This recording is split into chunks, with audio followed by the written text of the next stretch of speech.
Hello and welcome to the channel's book club. In January 2007, Chimamanda Adichie released her novel, Half of a Yellow Sun, which went on that same year to win the Orange Prize for Fiction. Adichie's prize amounted to £30,000. In 2013, UK-based novelist and playwright B.E. Bandele directed the adaptation of Half of a Yellow Sun into a drama film. The film is a love story that follows two sisters who are caught up in the outbreak of the Nigerian Civil War. The film first premiered at the 2013 Toronto International Film Festival. On Saturday, 12th of April 2014, at the Silverbird Cinema, Victoria Island, Lagos, the Half of a Yellow Sun movie, which stars Chiwetel Ejiofor, Thandi Newton, Onyeka Onwenu, Genevieve Naji, and Osi Ukeje, premiered to the excitement of both the entertainment and literary communities. Reginald Ofodile, who also featured in the movie, joined us to discuss the Half of a Yellow Sun film. He is the author of the novel titled Thou Shalt Not. But before we get into the interview, let's take a short break and a report on the Half of a Yellow Sun movie.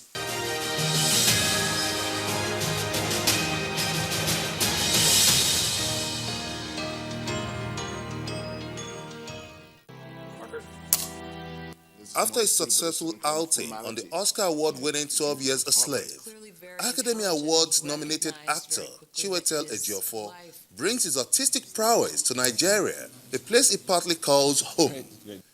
He worked with another British-Nigerian director, B.E. Bandele, to create a lopsided version of Chimamanda Adichie's Orange Prize-winning book, Half of a Yellow Sun. This is our beginning.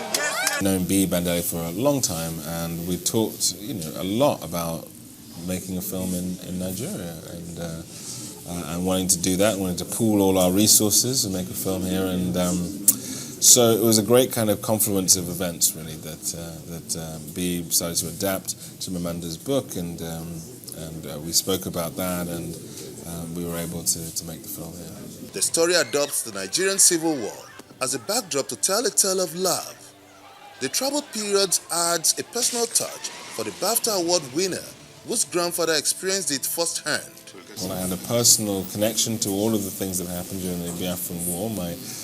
My family, my grandfather, and my grandparents, and their struggles in the Biafran War, and their sort of my mother as well, who was about 13 at the time of the war breaking out, and so I'd always grown up with this knowledge of the conflict, and so when Chimamanda's book came out, and my interest was sparked by that as well, that it felt like a very interesting and almost unique in cinema perspective on African history and Nigerian history specifically. So I wanted to make a large film in Nigeria, and this was a film that had an epic quality to it, and so it just felt like the right, all the things lined up, and so it felt like the right thing to do. Half of a Yellow Sun creates a hybrid of Hollywood and Nollywood.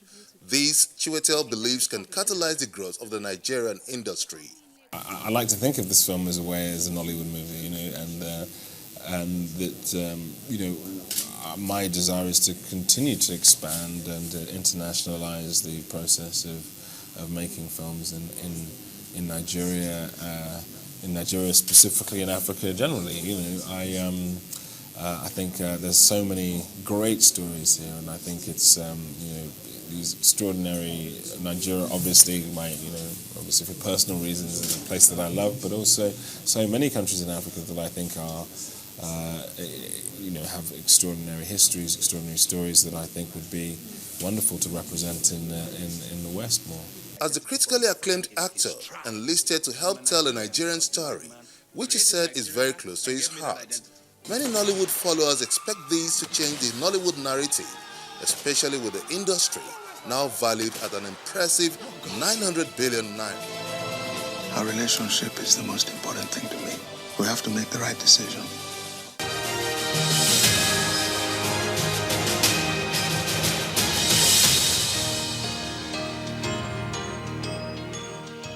Thank you for joining us on the Channels Book Club. You're welcome. It's nice to have you here again. You're welcome. I'm glad to be here again.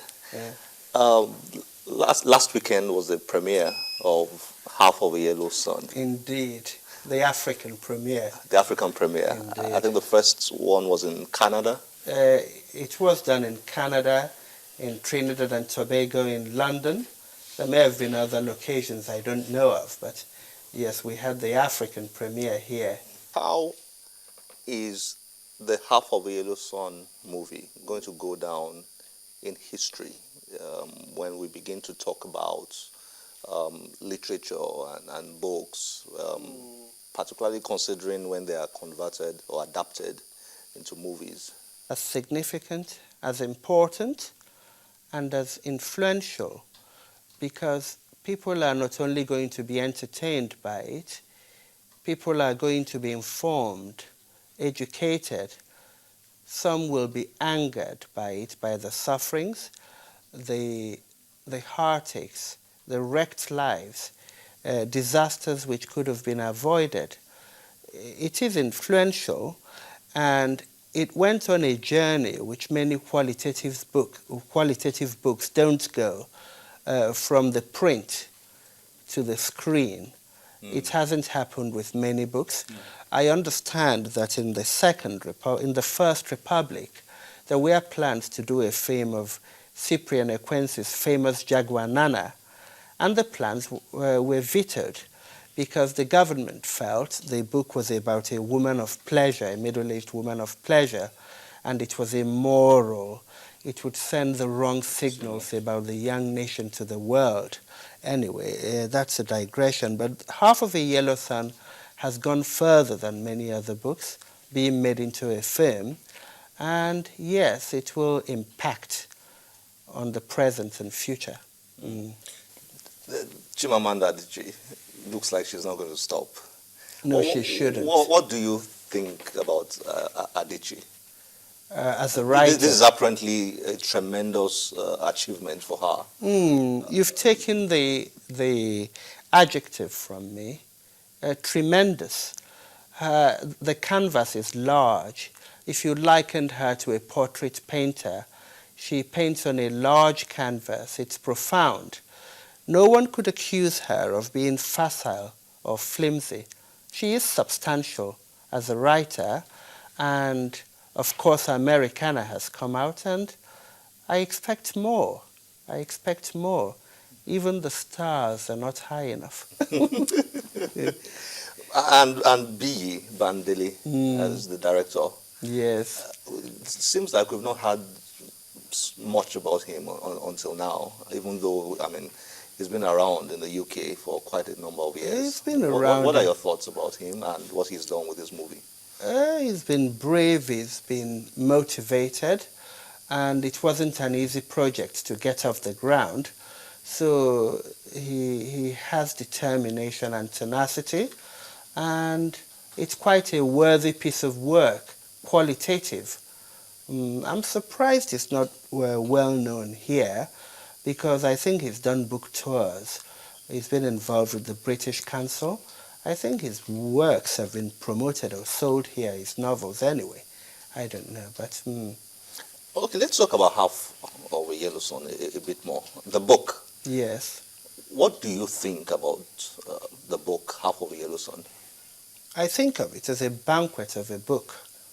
As I indicated earlier, a broad canvas, that whole sweep of life in Nsukka, northern Nigeria from tranquility to disaster, the Igbo villages, and the Aba, Anambra State, Umunachi, Owerri flavor, a panoramic and profound. Those two P's come to mind. It's quite an achievement. I suppose it's the things fall apart of the present. It's the things fall apart of our time. The staple